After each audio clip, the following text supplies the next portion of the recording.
So, hello guys! Another recipe na naman tayo for today. So, yan. Ang lulutuin natin ngayon ay asparagus and mushroom recipe. Saglit lang ito guys. So, ayan. Meron tayo ditong asparagus at saka mushrooms. At maglalagay din tayo dito ng garlic at shrimp. Dapat guys, shrimp lang yung ilalagay ko dito. Kaso may natira pa pala akong clams. Kaya nilagay ko na. Hinalo ko na.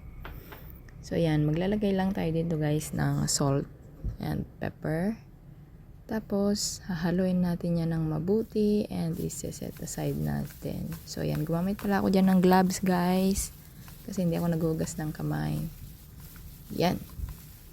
So yan, pagkatapos nyan is iba-blanch natin yung asparagus. So, ayan. Magpapainit lang tayo ng tubig dito sa kawali.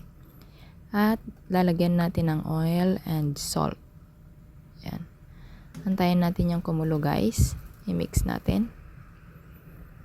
Pagkatapos nyan, pag kumulo na, is ilalagay natin yung asparagus. At iba-blanch lang natin yan ng 1 minuto, guys. So, after 1 minute, okay na yan. Para crispy pa din siya. Then after that, iset aside lang natin yan. So, in another pan, init lang tayo dito ng mantika. Yan. Then, pagkatapos nyan is, ipiprito natin yung ating shrimp muna. Yan. Hindi ko siya hinalo guys, kasi baka mamaya magtubig yung clams. Pag yun ang pinagsabay kong ilagay dito. So, ayan. Saglit lang namang maluto tong shrimp. So, inuna ko na. Ayan. Half cook lang dapat to guys. Baliktarin na natin yan kaagad. Ayan. Maulan pala ngayon dito sa Hong Kong guys. So, ayan. Ewan ko kung may bagyo ngayon. Pero, sobrang maulan sa labas. Ayan.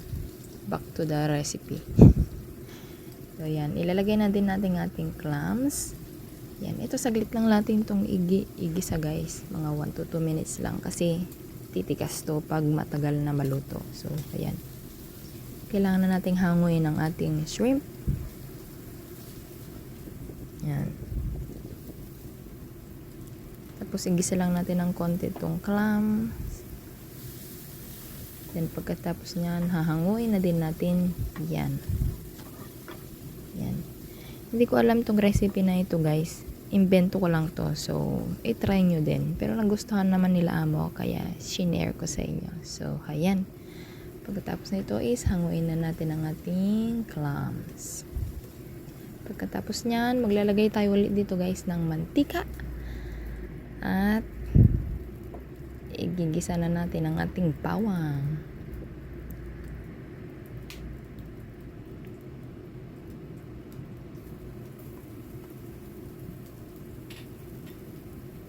Igisa lang natin to ng konti. Hindi na natin kailangan tong i-brown.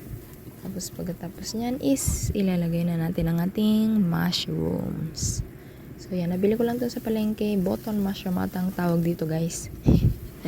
Nakalimutan ko, hindi ko nabasa yung nandun sa plastic. Pero meron nito yung brown or any mushroom is pwede nyo namang gamitin. So, ayan. Trip ko lang na puti ang ilagay. Kasi nga, green yung asparagus natin. So, ayan. Gisa lang natin to ng kaunti. Madali lang naman maluto ito guys. Mushroom na ito. And masarap siya.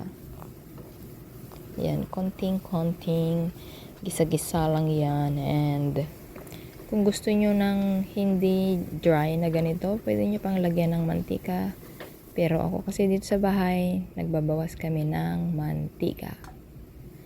So yan. Pagkatapos nyan is ilalagay na natin ang ating na-blanch na asparagus. At halu-haluin na natin yan guys.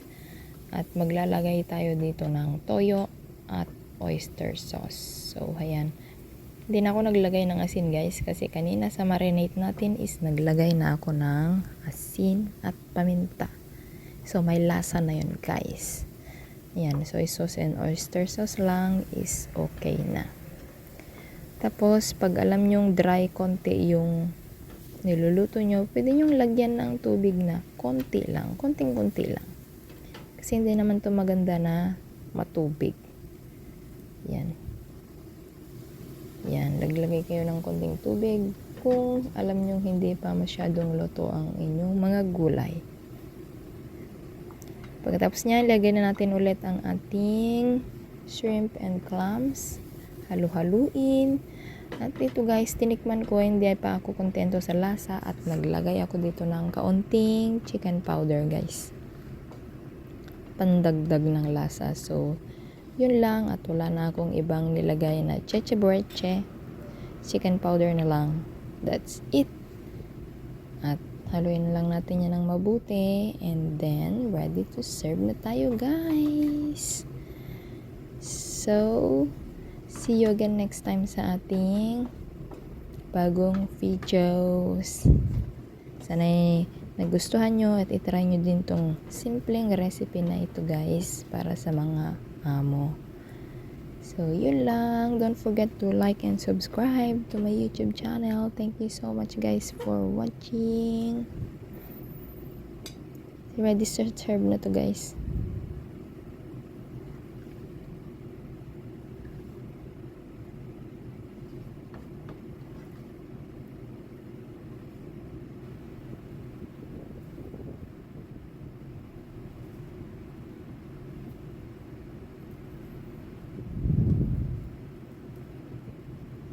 That's it. So, see you again next time, guys. Try this recipe. Thank you and bye.